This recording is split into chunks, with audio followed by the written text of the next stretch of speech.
It's 10 o'clock and it's time for the council to be in session. Mr. Padilla is here. We have 2 members present. We need 8 more for a quorum. Mr. Pacheco is here. We have 3 now.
See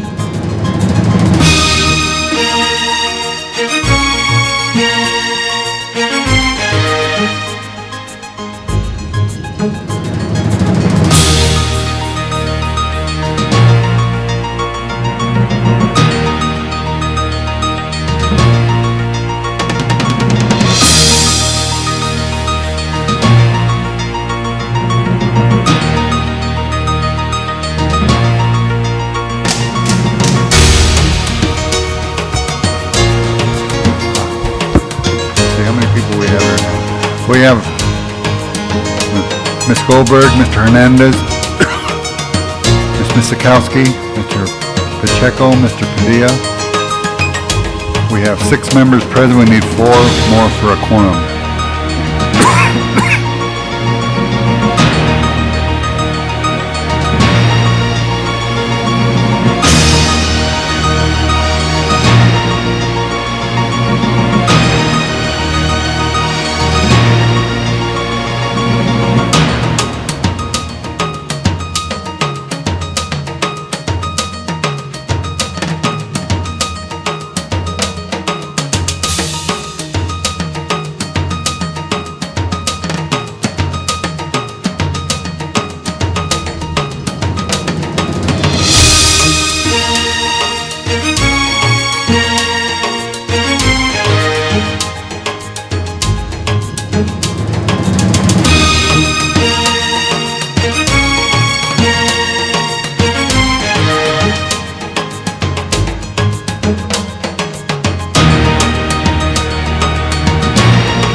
So Vornage is here, so that's 8.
The council will please come to order. We are one short of a quorum, but we do have some presentations. So let me point out that this is a meeting of the City Council for the City of Los Angeles on the 6th day of August 1999. There are 15 council districts in the city.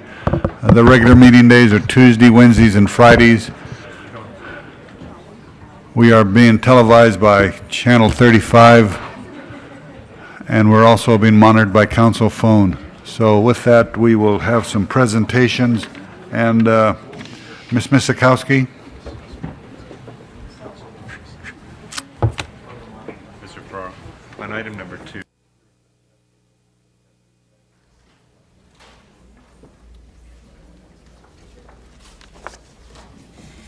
Thank you, Mr. President.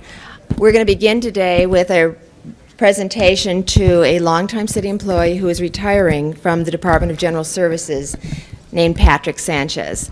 And Patrick is one of those people who, particularly to council offices, is very important. He's a troubleshooter.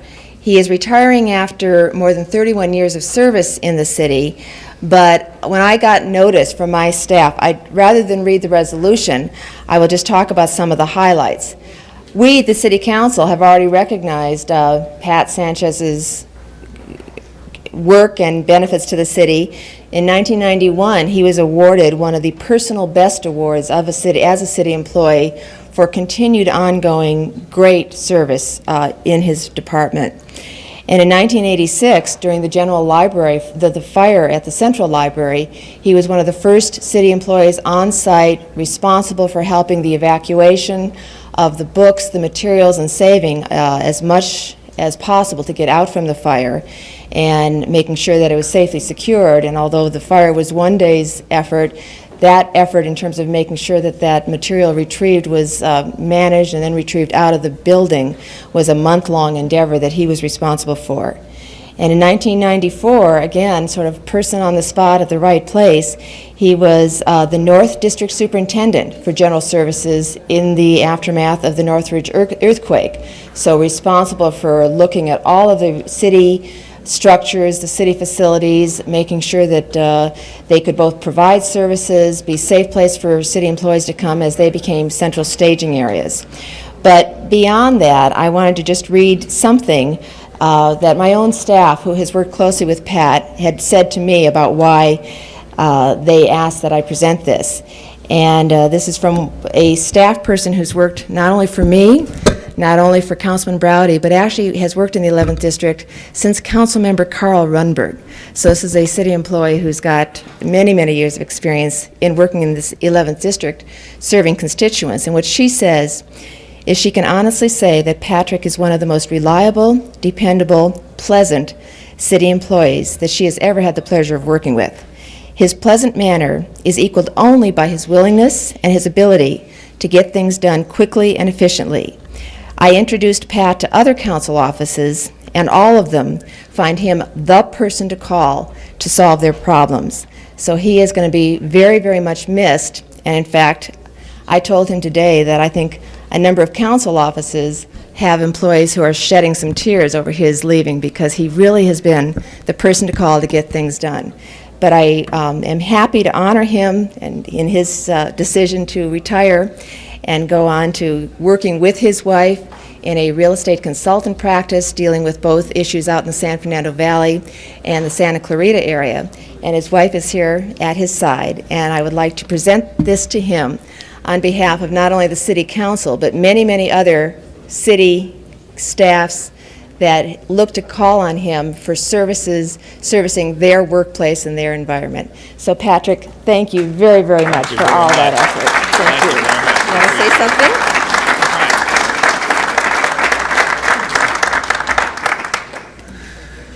Just want to say I thank the entire council for this resolution. Very proud and to receive it, and I'm sure that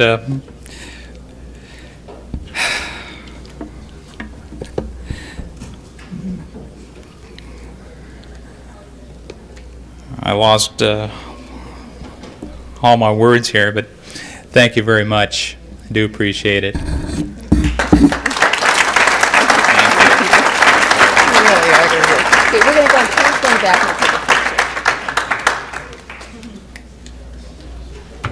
Thank you, Ms. Miskowski. Call the roll.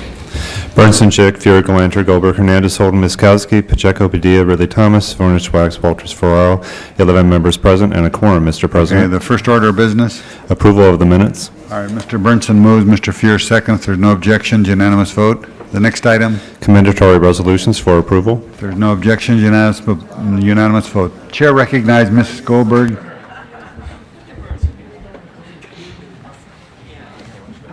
Chick would like this, the long-distance telephone usage report to go to GE, and I told Padilla that Mr. Chairman, members of the council, that one about Mr. Chairman, Mr. President, I don't know why you call me Mr. Chairman. telephones to go.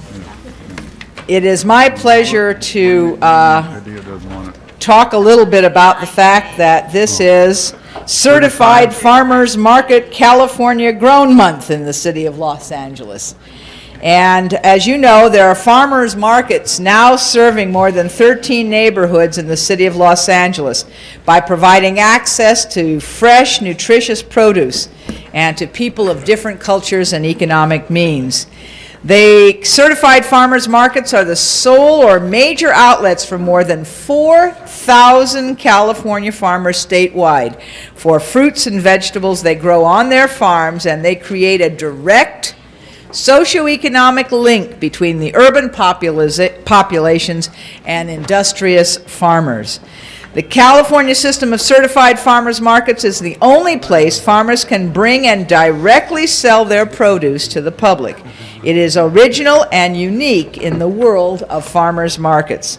California farmers who bring their produce directly from the field and sell them directly to the public eliminate packing, shipping, and wholesale handling costs, and thereby create a major cost reduction needed to sustain a small acreage farmer and create a significant shared savings to the public.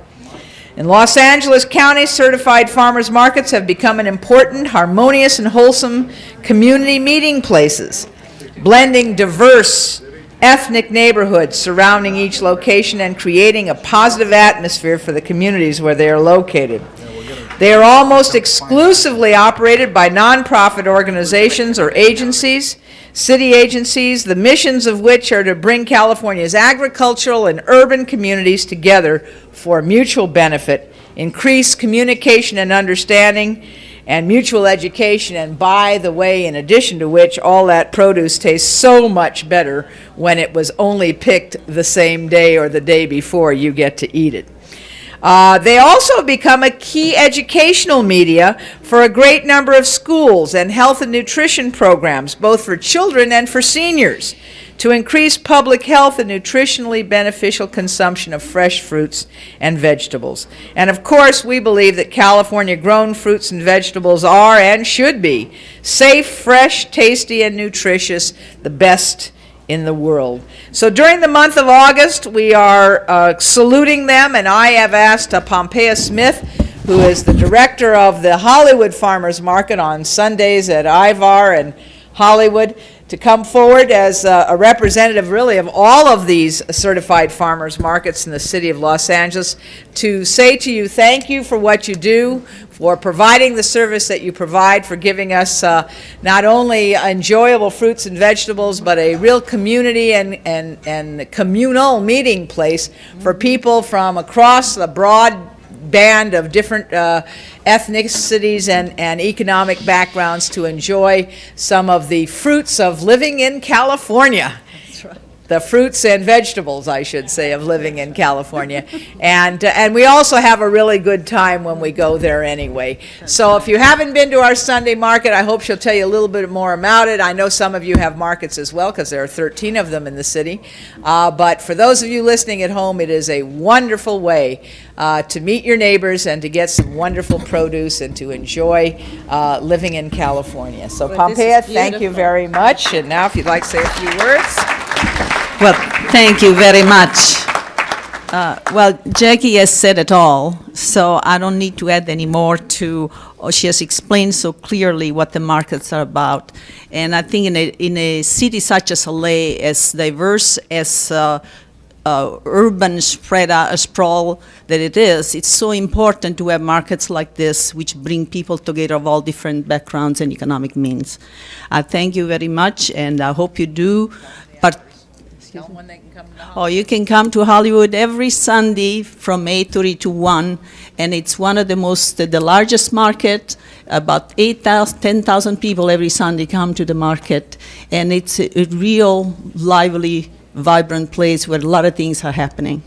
And the California Department of Food and Agriculture is supporting all this system and has provided us with the logos and T-shirts, and I would like to give to each council person a T-shirt to celebrate this month. Oh, great, thank you.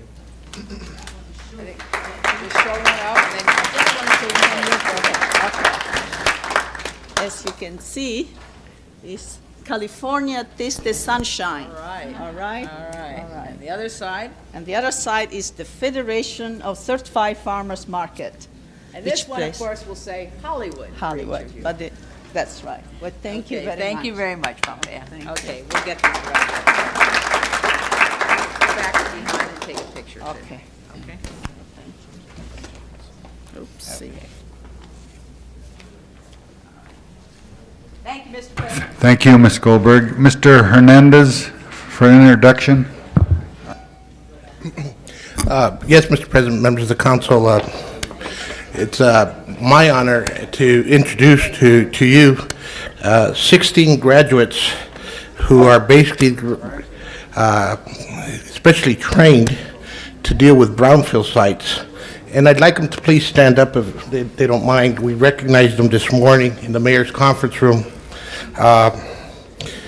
They basically come from the neighborhoods that are impacted by brownfields, and because of the carpenters unions, the Carpenters Educational Training Facility, ACTA, as well as the city's job training program and the city's Brownfields Job Training Partnership Advisory Committee have participated in a training program.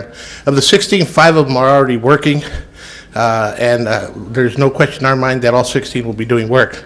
And I just want to recognize them for their participation in the program. And this morning, Councilmember Pacheco was there, as well as they also will be doing work in Councilmember Savornich's district. They will be working on the Alameda Corridor, on the old Crown Coach site, as well as on the cornfields. And so again, I want to congratulate you very publicly. You're from the neighborhood, you'll be doing work, and as I told them this morning, they'll be working in areas that were considered deserts because of previous use that was basically job created, and jobs had left it, and the land was abandoned. And by cleaning up that land, they'll be working on the new garden that will be creating jobs that will improve the quality of life in the neighborhoods in which they live. So again, I just want to commend each and every one of you and congratulate you for participating. Thank you, Mr. Just so that you all know, the city's been getting a federal grant as part of this training of $200,000. We just found out we got another grant to continue the program, and I heard someone whispering that we're applying for up to a 5-year grant. And this is the second class of graduates, so the program's working and we're doing a good job. Thank you, Mr. Hernandez. Mr. Pacheco? I wanted to rise, Council President and council members, in support of these individuals. As my fellow colleague, Councilmember Hernandez, points out, these individuals are contributing to our community. They are going to be a part of bringing back jobs to our districts, and I wanted them to know publicly that I support them, and if they ever need anything, once again, I invite you to come and call upon me as one of your representatives. But once again, thank you so much for being a part of our community and making it better. Thank you. Thank you, Mr. Pacheco. Okay, the next item. Item number 2 on the regular agenda, Mr. President, a request from the CAO to continue that matter until August 13th, and the council find that the complexity of the proposed district requires additional time. Okay, if there's no objections, that will be the order. Next item. Item number 5 on the regular agenda, request to continue till September 22nd. If there's no objections, that will be the order. Item number 6, a request to continue that matter until September 7th. If there's no objections, unanimous vote. Item number 17, a request to continue till October 6th. If there's no objections, unanimous vote. Item number 1 on the regular agenda is the item notice for public hearing. Is there anybody in the audience who wants to be heard on item number 1? This is one of those where we have a hearing today, and the matter is continued until August 20th for another hearing and the ordinance. So if there's no objections, we will continue this matter until August 20th, as there's no one to be heard today. Next item. Items number 3, 4, and 7 on the regular agenda are items noticed for public hearing. Anybody in the audience wants to be heard on any of those items, 3, 4, and 7? Seeing none, the public hearing is closed. Any discussion on any of those items by the council members? 3, 4, and 7. Seeing none, prepare the roll, tabulate the vote. 12 eyes. Those are approved. Next item. Items number 8 through 15 on the regular agenda are items for which public hearings have been held. Are any special by council members? 8 through 15. 10 is called special by Mr. Holden of the 10th District. Any others? If not, prepare the roll on 8 through 15 with the exception of 10. Tabulate the vote. 12 eyes. Those are approved. Next item. Items number 16 through 37 on the regular agenda are items for which public hearings have not been held. Anybody in the audience want to be heard in any of those items?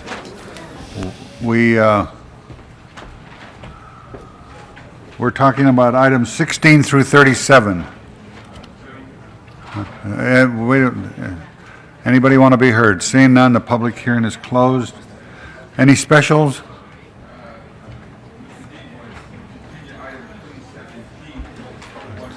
$27D. G is in good. 27G for 1 week, continue, Mr. President. 27G, continue 1 week. If there's no objections, that will be the order. Mr. Ferraro, on item 29, if I could just amend the motion, this is asking ITA to do some work on our website, making it more accessible. I would like to add the language that they should be working on features accessible to individuals with visual and learning disabilities, directing ITA to work with the Department of Disability to determine the appropriate technologies. And Mr. President, Okay. and 36 special. Is there any objections to that correction or that change by Ms. Akowski? Seeing none, we'll approve that as is. So prepare the roll on 18 through 37 with the exception of 27G, which has been continued 1 week, 35, which is request to go to GE committee, and 36 as special by Mr. Holden. And 29 was that, Miss? 29 as amended. Prepare the roll, tabulate the vote. I'm sorry, Mr. President, what was happening with item 32? 32? Uh-huh. We're about to approve it. Oh, could we call it special? Just Sure. for questions? Okay, we'll hold 32. Next, tabulate the vote on the balance. 12 eyes. Those are approved. Next item. Items number 38, 39, and 40 are closed session items, so we go back to the special, which is item number 10, called special by Councilmember Holden. Okay, Mr. Holden, you called 10 special.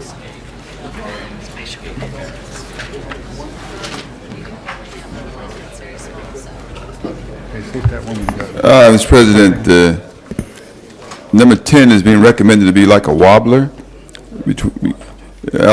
Charges between the misdemeanor and infraction, and would this apply to auto body shops, etc.? Would someone care to report on that and give me the details, Mr. President?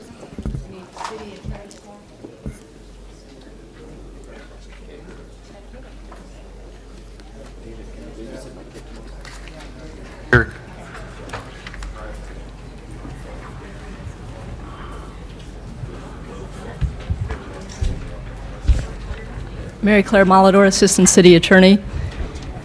Councilman, it actually makes what we refer to as wobblettes Wobblet. So, and it, the Rockettes and the Wobblettes. So it allows us, within the discretion of the prosecutor, determine whether or not the violation should be charged as a misdemeanor or infraction.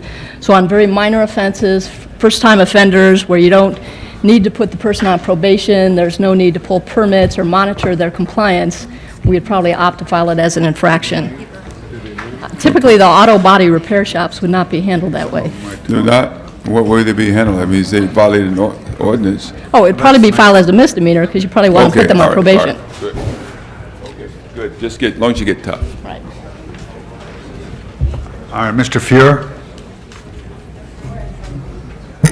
Thank you, Mr. President. I just want to rise in strong support of this item. You know, for so many of us, trying to get to the heart of quality of life problems in our neighborhoods involves quick resolution. And the ability to charge some of these matters as infractions rather than misdemeanors allows for us to move forward with great speed, where otherwise we might be impeded from doing so because of the processes associated with misdemeanor prosecutions. If our goal in this city is to address quality of life problems as firmly and as quickly as possible to get them out of neighborhoods, then we should be strongly supporting this item and the city attorney's effort to enable us to do that which we charge them with doing every day. Mrs. Goldberg?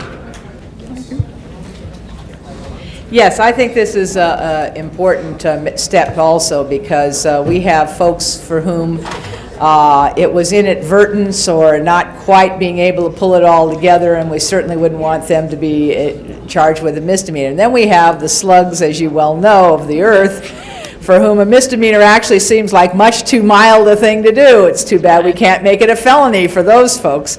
But in any case, I think that that kind of discretion is important, and I'm glad that this is going to enable you to do it. And Mrs. Chick?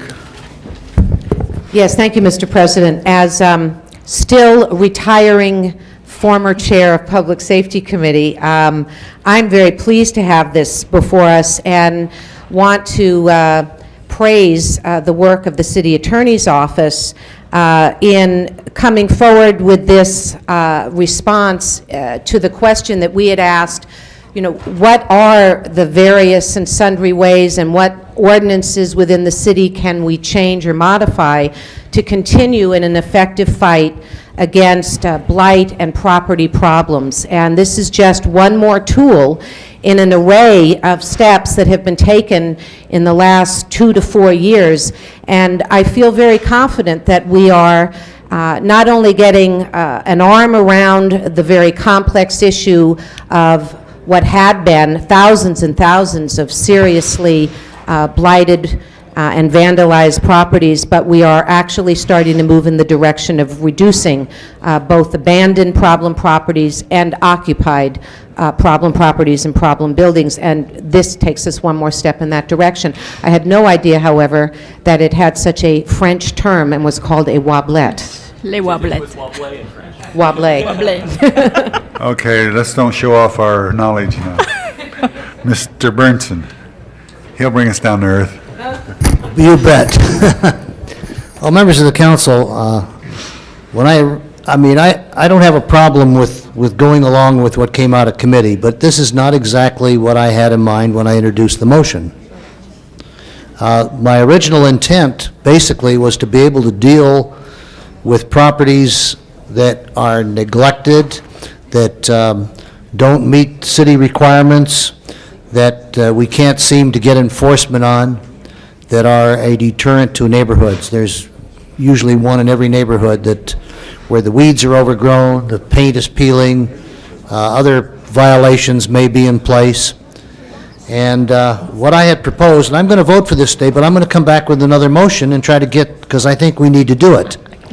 The point is that it would give us, what I had in mind was the ability for the city to, if they couldn't get compliance within a certain period of time, to go in and take care of it by having it contracted out and put a tax lien against the property so that we could maintain the quality levels of our neighborhood. Somehow this came out as a different measure, and I don't have a problem because this will be at least a tool in helping enforce, if the city attorney's office will vigorously do so. We've had some problems with building and safety in the city attorney's office, as all of you know, in the past, in getting that to happen. I'm not pointing any fingers, I'm just merely stating observation of 20 years, you know.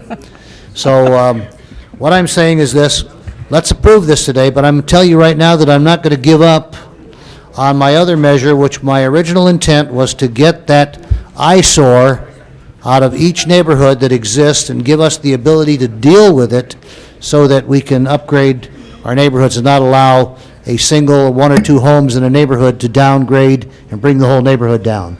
So let's vote for this today. I'll be back. Like MacArthur said, he shall return.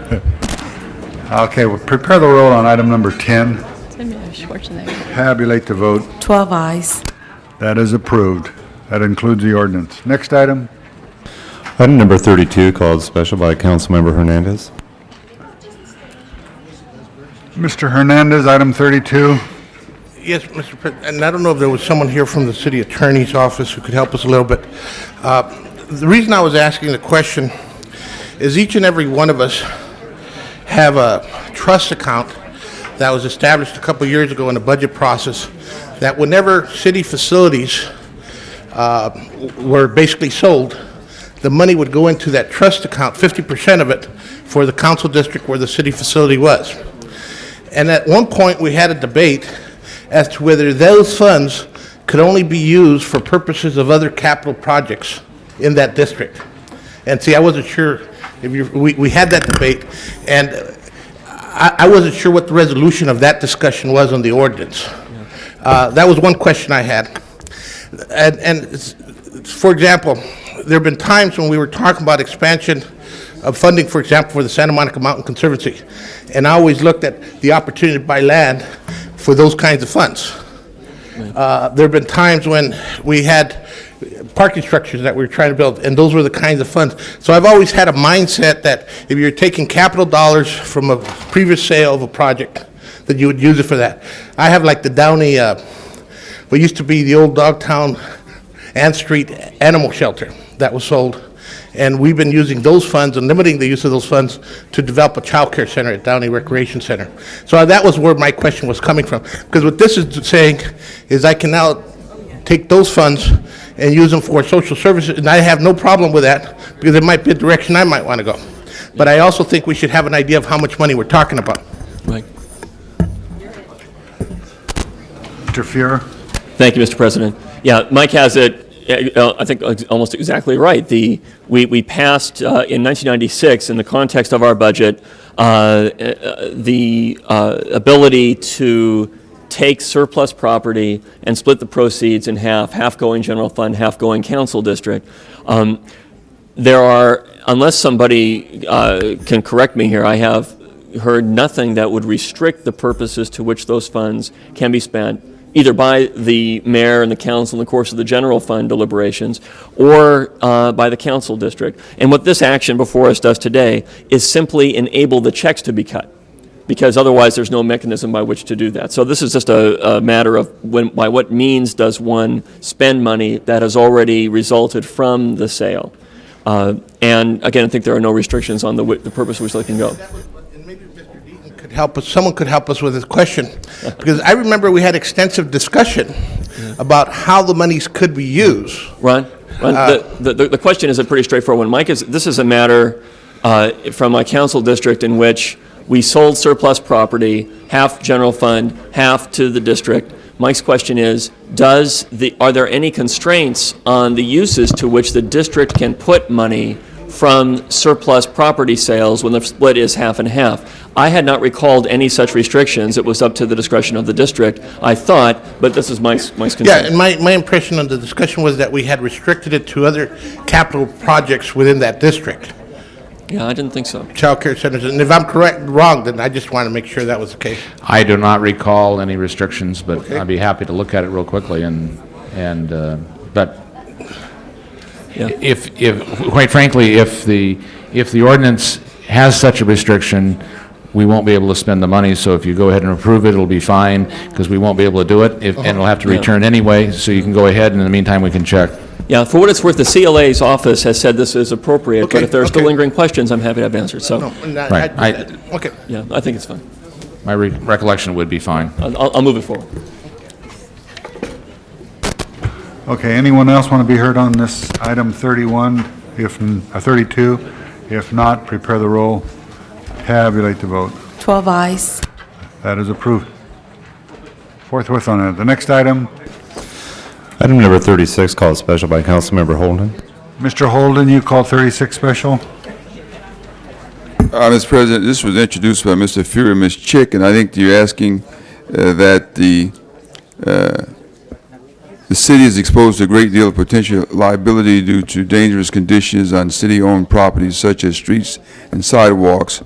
One way to reduce the financial risks due to such conditions, not to mention the risks to the health and safety of our residents, is to increase our vigilance in providing adequate warning of the existence of each potential danger condition, including cordoning off or otherwise isolating the locations and posting better warning signs. Mr. President, members, and Mr. Fuhrer, Ms. Chick, are you suggesting, Mr. Fuhrer? Well, Mr. Fuhrer? Yes. And item number 36, are you suggesting that we go out and identify every sidewalk and every street that might contribute to a problem and then post some signs there, which would be... No, Mr. Holden, this is to direct the risk manager to do the following. We had, as you might recall, a litigation matter that we discussed in which the city had been specifically told of a dangerous condition, but notwithstanding being told that, did nothing to alert anybody that this was a dangerous condition. And then a resident of the city, I believe, tripped on this, it was in a parking lot in a park, tripped and fell, and there was a strong sentiment of the council during the deliberations on that issue that the department involved should have provided that warning. I will say that since that discussion, the Recreation and Parks General Manager has said that she agrees and is instructing her department when they are told of such conditions to cordon them off. This is a little more broadly worded to assure that that's not only the practice in Recreation and Parks, but other departments in the city when we're told there's a condition that's dangerous. Sure, such as streets and sidewalks and trees that are uprooted sidewalks. I mean, get thousands of them just in my district, let alone throughout the city. Right. Now, what are we supposed to do when this motion passed, when we can see with our eyes where those problems exist within our districts, that you can see every day you go home, drive home, or you walk down the street? Or we should be required, and I think we ought to maybe, to say, post a sign here, warning sign, post a warning or sign there. Are we saying that this It's a good question. I think it's a good question. And I think that we can do one of two things, given the question. I got to say, I think it's imperative that when we have dangerous conditions and a department is told this is a problem here, that we don't simply let it sit there without any warning whatsoever. But it's also true, as you point out, that we have thousands of such things throughout the city that may not be reported to us yet. Now, for those things not reported to us, of course, we shouldn't be engaged in this. So I'd like to actually move this forward, that the risk manager do this. We'll move it forward, but I'm going to, because of the importance of this motion, and since it's going to be unanimous, and I believe it will and should be, that when I see these hazardous or dangerous situations reported to me or by my constituents like every day, I'll make a list of them, send them to street maintenance, okay? Sidewalk people. Put the sign out there. And then it's going to require some money to do that. And if we find that it's an onerous burden on the city, it doesn't make any sense, we can curtail the practice. But I think we should be moving in the direction. I think this, we're opening the door. Thank you, Mrs. Chick. Yes, I rise in support of the motion and simply ask that it also be sent to Government Efficiency Committee. There's a motion that I introduced quite a while ago that has a panel of city departments that convenes in a task force: Street Services, Department of Transportation, Bureau of Engineering, LAPD, and LAFD, that's been hard at work trying to have better coordination of sharing of information about hazardous road situations, and I believe that this also folds into it and is just another piece. So, City Clerk could do that with the approval of the President. Thank you. Goldberg? I have to tell you, I'm a little worried about this. If, City Attorney, can I ask a question of you? Does our liability increase if someone trips and falls on a piece of sidewalk that someone has predetermined was dangerous, but we didn't have the money to fix, as compared to we didn't have it on a list and they tripped and fell on that piece of sidewalk? Yes, I would believe it would. So we may be massively increasing our liability by this action? Well, On your time, if I might, all this action does is request a report from the risk manager of what procedures are currently in place and recommendations as to what procedures should be in place. Fine, I can go along with that, definitely. But I think we need to be somewhat cautious, and not because I don't want to fix dangerous things. I do. But the problem is that we don't have and haven't had money for infrastructure improvements, anything like what it's going to take just to handle the sidewalk repairs. Leave aside anything having to do with streets and highways, leave aside anything that has to do with any building.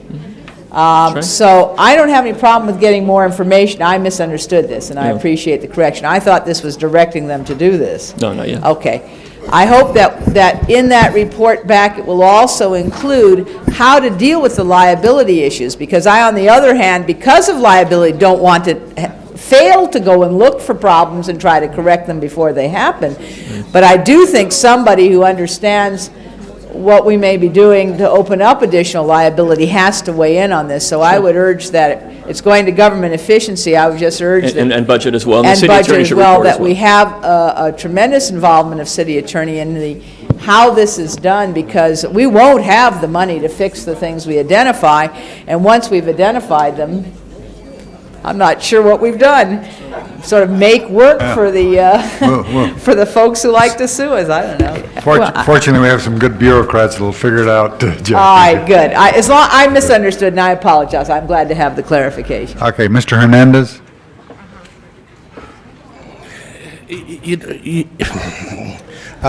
Members of the council, I also rise to, one, question our wisdom in regards to this motion. What I think we need to do is be more specific, and I'm glad it's going to committee, but I think several other committees are also going to have to review this. I want to give you an example. There was a nuisance housing or apartment building in my district that was taken over by transients and drug activity, and as well as prostitution. And when LAPD was trying to abate it, they found out it was owned by the housing department. And the reason it was owned by the housing department was the developer who was going to be fixing the building went bankrupt. And through foreclosure, the housing department got the property, and it was going through its process of bidding to basically find a new nonprofit to take over and rehab this property.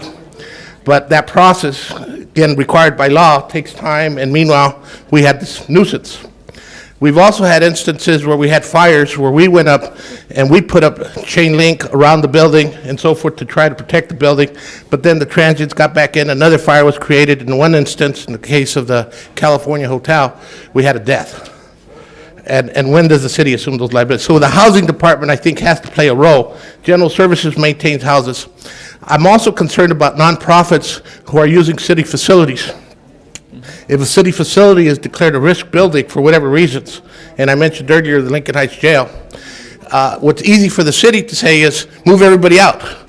Close down those child care centers, close down the theater center, close down all that stuff. And I've had instances where, in the Los Angeles Professional Women's Association, LAPWA, which had just received a major grant to provide parent training and family development, they were moved. Our General Service Department came in and on a Friday told them they had to move out by Monday because of a risk factor. And so without any understanding of those potential liabilities and what it means in terms of agencies and what it means in terms of facilities, I think that we have to have a process to deal with these issues. And so the report should include making sure we're bringing in the departments to work on some kind of solutions or temporary assignments. What I do know is that as a city council, we've continued to deplete the funding for neighborhood facilities. We've continued to deplete the funding for our own buildings. And so, again, I just want to bring that to the attention of the motion maker, that those have to be part of the report. Okay, good. Mr. Fuhr. Thank you, Mr. President. I just want to be sure we're clear on what's being sought and why it's being sought. When the city is put on notice of a dangerous condition and an accident ensues because we haven't repaired the condition, the city is liable. In those circumstances, which are the target of this motion, the question is, shouldn't we be providing a warning to our residents about the dangerous condition while we are getting the funds necessary to repair it? And it seems to me that we wouldn't, it's important to have the city attorney's input, but simply providing warnings of those matters of which we are aware should not increase the liability, because we're already liable if we don't actually perform the repair. What it does do is diminish the likelihood of a lawsuit, because we're diminishing the likelihood of an accident. And that's the spirit of the motion, is to try to limit the amount of times in this city members of the public are the victims of accidents because of conditions of which the city was aware but had yet to repair. Of course, it's important to get as much broad input from our departments as possible in the best means by which to get these warnings out to the public in whatever manner makes the most sense. Is it cordoning it off or something else? But I think that for us to, and I don't hear anybody suggesting we should do this, but we can no longer allow there to be a situation where there are inconsistencies among the practices of city departments, with some departments effectively warning people of conditions and others not doing so. Our residents deserve more than that, and that's the point of the motion. I look forward to getting a good report from the risk manager about the precise ways we can do a better job. And then, of course, the underlying issue, which Ms. Goldberg brings up, is critical, and that is trying to find a long-term plan to address our capital infrastructure needs, for which there has always been relatively little political will, but a huge, huge need. Sikowski?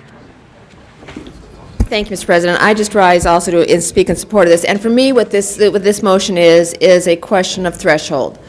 Clearly, there are a lot of conditions out there that we ought to repair and we ought to be improving, but there are some that are clearly dangerous. They meet all sorts of criteria, and it's not clear. I keep going back to one example that I've seen in our district at a park where there is a broken, jagged-edged bleacher. It has a hole in it. The edges of the planks aren't there anymore, and what is there is jagged edges. It is still there. It doesn't have a yellow tape. It is clearly something that the Park Advisory Board has asked the local manager to fix, and whether or not how that's gone through the process is not clear. Those are clearly discernible dangerous conditions, a bleacher in our recreation center. That others may not rise to that level, but this motion, I think, helps give us the opportunity to assess those truly on-notice dangerous conditions and do something about, if not immediately being able to repair, immediately making some condition, yellow tape, some other barrier that may be really hard to break, that says don't go there. And that's what I see this motion is doing, and assessing all of those, and again, creating some priority. And there are truly a threshold of truly dangerous issues that I think we are not as well attending to now, that liability does exist, and we've got to get a better way of at least acknowledging and removing those, removing the potential risk by at least creating some kind of barrier. And that's appropriate. I think that's what this motion is attempting to do. Mrs. Chick. Okay, we have item 36 before us. Any, as amended, prepare the roll, tabulate the vote. 12 ayes. City Attorney for special one. Mr. Holden? Ask that we reconsider 27I for the purpose of an amendment. Aye? F, I'm sorry. F? 27F. Okay, is there any objections to reconsidering 27F?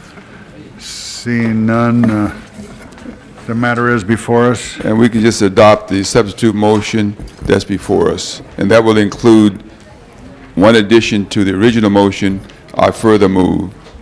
Simple. Okay. It's all included, Mr. President. All right, any discussion on that?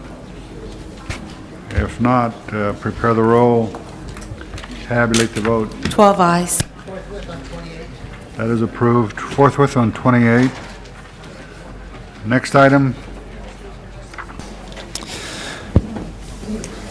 Next item is something that's not on the agenda, special one, findings need to be made by the city attorney. Okay, the city attorney. Thank you, Mr. President. Recently, a question has arisen regarding the street banners displayed on the city streets and their conformance to the Los Angeles Municipal Code. The Bureau of Street Services has issued many of these street banner permits, and it's therefore prudent for the council to go to review it at this time. Therefore, the council would need to make the findings that the need to act arose after the posting of the agenda and there's an immediate need to act. And further, the council needs to make the finding that there is a significant possibility of litigation, and therefore, pursuant to Government Code Section 54956.9B, that we should go into closed session to discuss this matter. Okay, prepare the roll on the findings, tabulate the vote. 12 eyes. That is before us, and we'll put that in closed session. So, the next item. On the desk are closed session items, which are going to be held, so now's time for public comment and non-agenda items. All public comment now. Okay, we have a 10-minute public comment period, and we have a lot of people want to be heard. Peggy Forrester, Teresa Young. The time is running, so. Peggy Forrester, Teresa Young, Sharon King, take the microphone if you're going to want to be heard.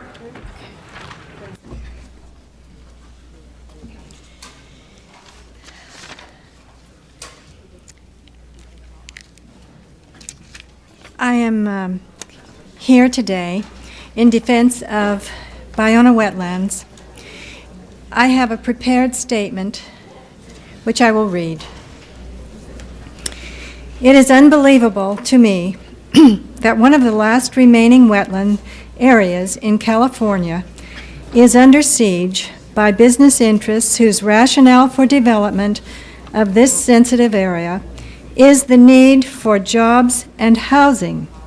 This is incomprehensible.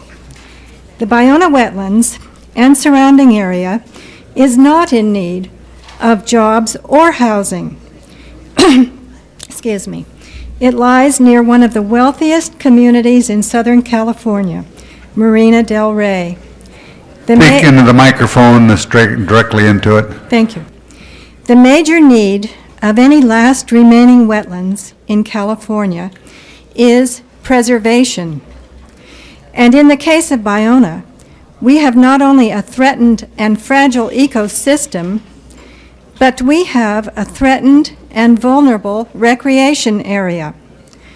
Why would any city official support the increase of development in an already overpopulated and heavily trafficked resort community? Why in the world, in a city as large as Los Angeles, is Ballona Wetlands the major choice for new development? We need development in downtown Los Angeles, yes. In East Los Angeles, yes. In South Central Los Angeles, yes. In the San Fernando Valley, yes. These are the areas where urban renewal is needed, where jobs are needed, where new housing is needed. I implore the council to think differently when considering Ballona Wetlands. The area provides precious habitat, food and shelter for hundreds of species of plants and animals. In addition, Ballona offers opportunities for Angelenos and nearby city dwellers to find respite in nature without having to travel long distances, which many people cannot do. Open space with fresh air and unlimited vistas can provide weekends of leisure and renewal for all city dwellers. Thank you, ma'am. Thank you. Teresa Young.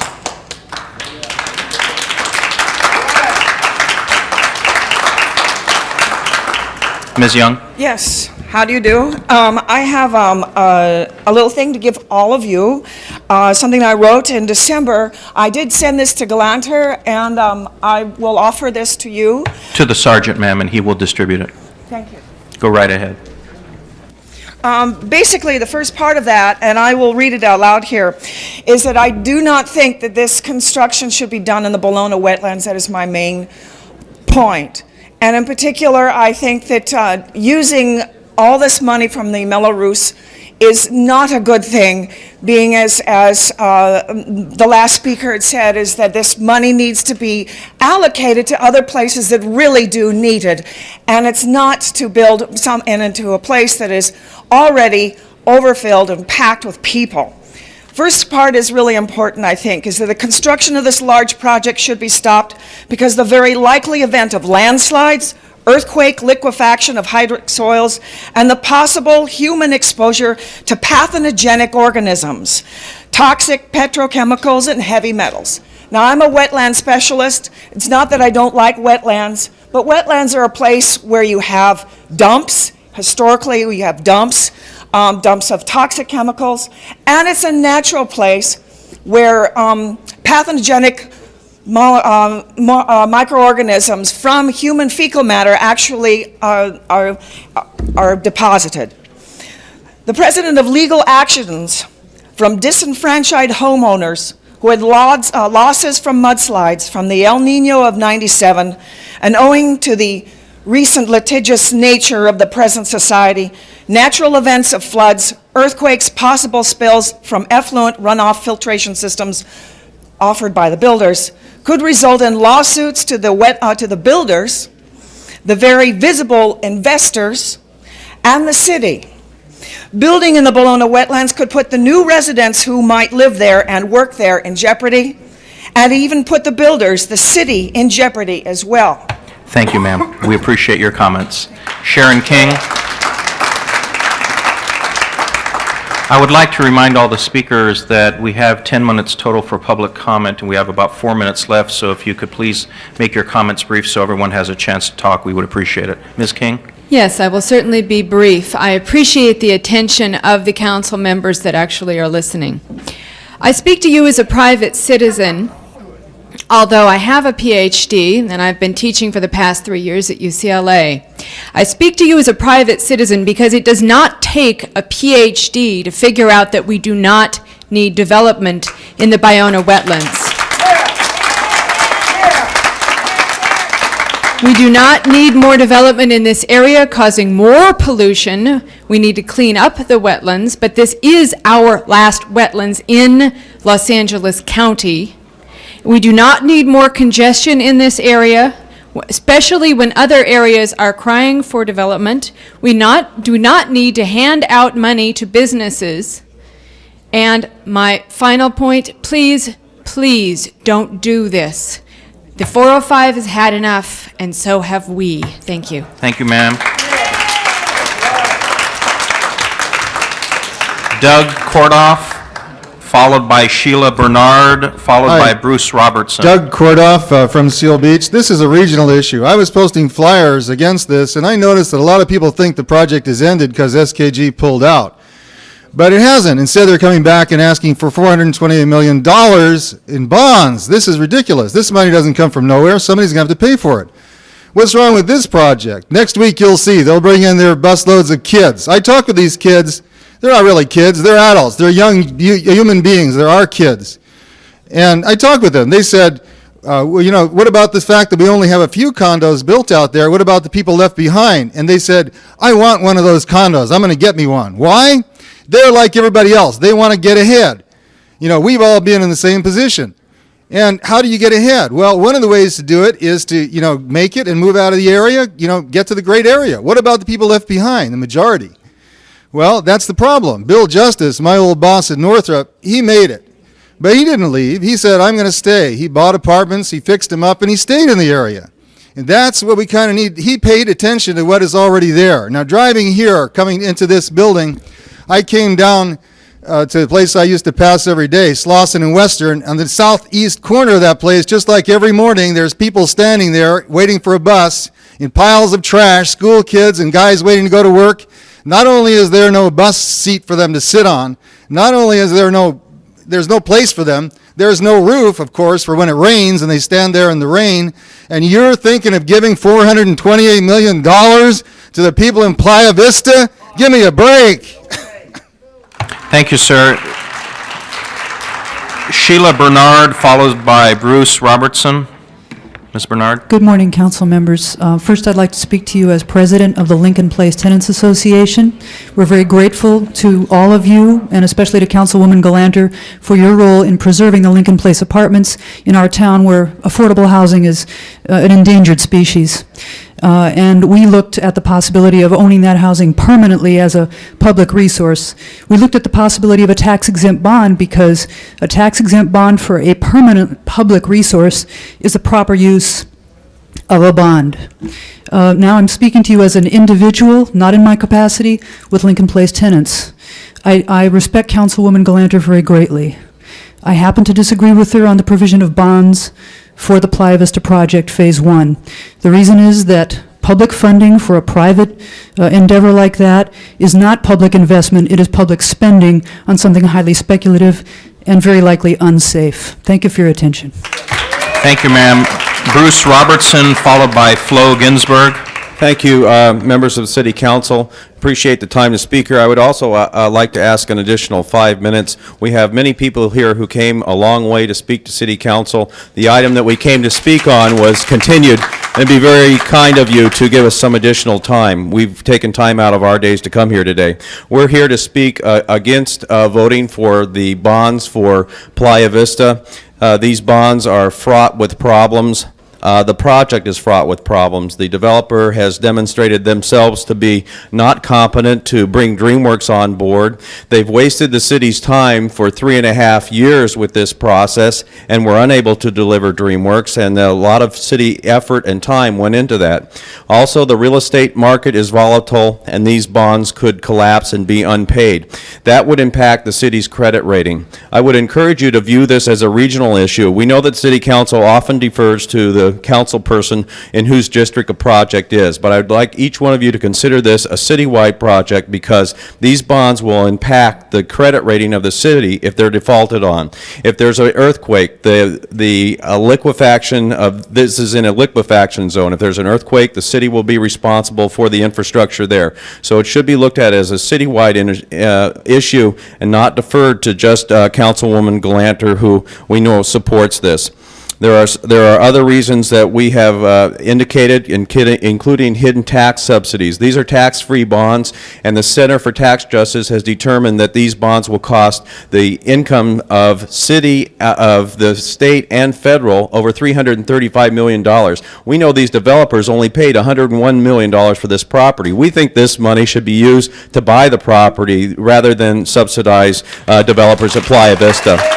So we thank you for your time, and we very much encourage you to look at this as a citywide issue and not just something to defer to Councilwoman Galanter. Thank you, sir. I have 5 more speakers, and I'm going to allow 1 minute for each speaker because of your taking the time to be here, but then the time will be up. So what I would like to do before we start the clock for the minute for each, if the following persons could line up behind Ms. Ginsberg so we can move right along, and that's Kurt Steindler, Barbara Smith, Glenn Bradley, and Rose McCarty. If you could just stand behind Ms. Ginsberg, and we'll begin the clock at 5 minutes to give everybody 1 minute. Ms. Ginsberg, go right ahead. Yes, I'm profoundly for the maintaining of the Ballona wetlands to preserve and protect one of the last bastions of wildlife of that sort in the nation. Yes, I am emphatically opposed to the use of Mello-Roos bonds, which have no place and are totally inappropriate in this given situation. But I bring another consideration to the table. So frequently we are told there are no problems, no detrimental impact forthcoming on a project pursued or permitted by government. But there are dozens, if not hundreds, of examples of faulty investigation, research, planning, and decision-making. Perhaps most notably is the Belmont High School fiasco. But also recently, as exposed in the LA Times, March 27, 99, the troubles of the fairly newly constructed Century Freeway breaking up over a rising water table with over $29 million already spent on Band-Aids for its repairs. If our engineers are unable to construct a freeway above a water table a few miles inland, how can we trust their ability to safely construct what will be a densely populated commercial and residential area over a wetlands? Playa Vista is a construction disaster waiting to happen. How many deaths are we prepared for as the structures collapse? How many lawsuits are we prepared to handle and pay for in court costs, in settlements, in damages? It's not yet too late. Thank you, ma'am. Kurt Steinler. Good morning. My name is Kurt Steinler. I'm here to speak on behalf of Southwestern Herpetologist Society. We're a group of conservation-minded, Los Angeles-based reptile enthusiasts. I won't waste your time by repeating everything you've heard. I will emphasize this point. Since the pullout of DreamWorks, and since before that with the federal lawsuit, the plan has been required to be changed, and this has not been done yet. Certainly for that reason, any concept of doing bond funding at this point is premature. I'd also like to state that Southwestern is strongly opposed to any development in that area. This area should be kept, the Ballona wetland should be kept as an ecological resource for future generations. Thank you very much. Sir? Thank you, sir. Barbara Smith. Hi. I didn't expect to be here and speak, and just was going to be an observer, but I am also definitely against the support of the development of the Ballona wetlands, and I refer you to a issue of Time magazine some months ago, which because I'm not prepared for this, I didn't research what issue it is, but they did an investigative issue on the outcomes of public funding for big developments in different cities and states, where they try to attract big, like Sears or somebody to come and build in those areas, and with the idea that that would bring in jobs and money. And it turns out that they don't work. And so I would say, even if you fund this thing, it's not going to work for you, and I am definitely against it. Thank you, ma'am. Glenn Bradley. My name is Glenn Bradley from Santa Monica. The three issues I'd like to talk about first is the quality of life. Playa Vista is going to be twice the size of Century City. How can the 405 stand the increased traffic? I mean, you guys are proposing a disaster for the west side. The 405 is already in gridlock. There's going to be more traffic generated by Playa Vista than LAX. The second thing is the environmental issue. The freshwater reservoir restoration that they have planned for Playa Vista is a hoax. It's going to wipe out 200 species, marine animal species that cannot live in freshwater environment. They need a saltwater environment. And the last issue I'd like to speak to is the morality issue. Here we are, we have the last remaining wetlands, coastal wetlands in Los Angeles, and we're going to wipe it out for no reason except to benefit a few developers. How can we ask poor subsistence farmers in the Amazon forest not to cut down the Amazon forest when we do this to our own wetlands? Thank you, sir. Rose McCarty. Yes. I'm from the Sierra Club Ballona Wetlands Task Force, and I wanted to urge everyone, now that DreamWorks is gone from this project, there is no need to do anything but treat the Playa Capital investors at Playa Vista as common developers, as developers anywhere over LA, anywhere else. I urge you, if you want to use these Mello-Roos bonds, which certainly have problems, big problems, and we know the examples of these, put it in areas that we need in Los Angeles for redevelopment. You could all be concerned for this. And I ask you to look at this area, which is almost as big as Central Park in New York. Let it remain the open space that's available in Los Angeles. You'll be heroes. And I'd ask you, next Friday, when Ms. Galanter comes back, since she wasn't here and since we had many, many members and people who support this not happening at Playa Vista, that were coming in here, will now all be in mass on the 13th. Please at least vote to postpone this and look further into it for the risks to the taxpayer that we are telling our members they may have to face. Thank you, ma'am. Thank you. We have no further cards. The public comment period is over. Mr. Holden Yeah, I is think recognized. that, in all fairness, Mr. President, while the people who spoke are applauding that this is very unusual, but I'm going to do this, you should applaud the chair, the president, for extending the time on his own without asking for a vote of the members of the council to do that so they could all be heard. Give him a big hand. Thank you, Mr. Holden.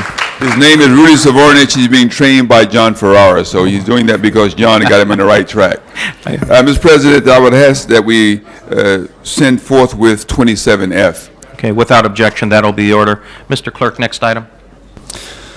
Motions for posting and referral. Without objection, that'll be the order. Council members request from excuse from attendance at council meetings. Councilmember Galanter requests to be excused on September 14th, 15th, 17th, 21st, and 22nd for city business. This meets policy. Without objection, so ordered.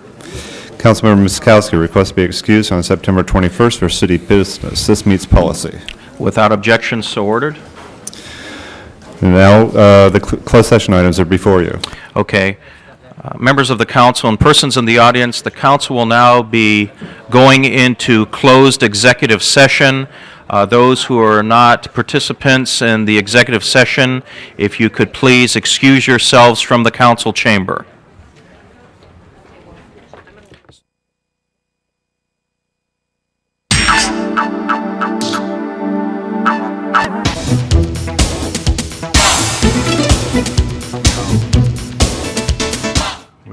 Okay, we're back in open session.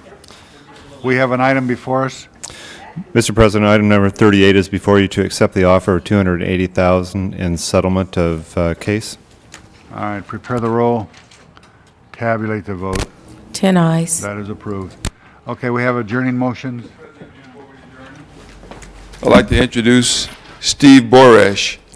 He's a visitor from the state of Florida.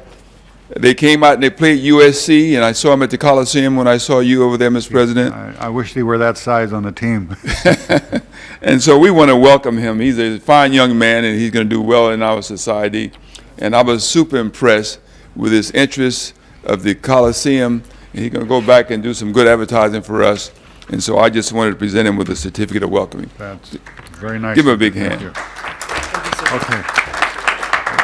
Would everyone, do we have adjourning motions? Would everyone please stand? We're good. Stand over there. We're good. Thank you, Mr. President. I'd ask that we adjourn in memory of Pauline Buck, who was a very significant political activist in the history of this city and this country. She's the former coordinator of Women For, which, as we know, was the city's first women's political organization. She was a member, and indeed one of the original members, of Another Mother for Peace, one of the state's most important anti-war organizations in the, right in the heat of the Vietnam era. In fact, in that capacity, she was involved in the creation of the slogan, "War is not healthy for children and other living things." She's a former member of the Constitutional Rights Foundation Board. She was present at the formation of the United Nations and an observer at the Paris Peace Talks in 1971. For the last 14 years, she and her partner, Natalie Goodman, owned and operated BG Speakers Bureau, representing leading figures in the arts, business, politics, and elsewhere. And she will be greatly missed, had a real influential mark on this city. Ms. Goldberg? Yes, I'd like to second it and just add that at that period of time, I was working with Women's Strike for Peace, and the two had a very, very close working relationship, and we had an opportunity to admire her leadership and her work, and I didn't really know that she had passed, so I'm very sorry to hear that and would like to be a co-presenter.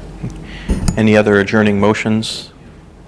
Mr. Wax? Yeah, I too would like to join as a co-presenter. She and her late husband, Leonard, had been big supporters of mine from the very beginning. At the time, I represented the area where they lived, and they're people who really made a difference in this world and impacted a lot of lives. I'd like the council to adjourn in memory of another a great person, a man of letters, William Fadiman. We recently adjourned in memory of Clifton Fadiman, and now Bill has passed and leaves a wonderful legacy in Hollywood. He's a brilliant writer, a producer, an editor, you name it. I mean, it's just a great man of letters and a really nice man. And he passed away. Lauren Petterman, who was a very prominent dentist in Sunderland, Tahunga, and president of the Chamber of Commerce and the Lions Club, and active in civic affairs for many, many years past. And then I think all of us would probably like to adjourn in memory of George Morey, who's the father of Don Morey that we know, and I'll give the clerk the pertinent information on that. All members? Are there any other adjourning motions? Mr. Clerk, would you please call the roll?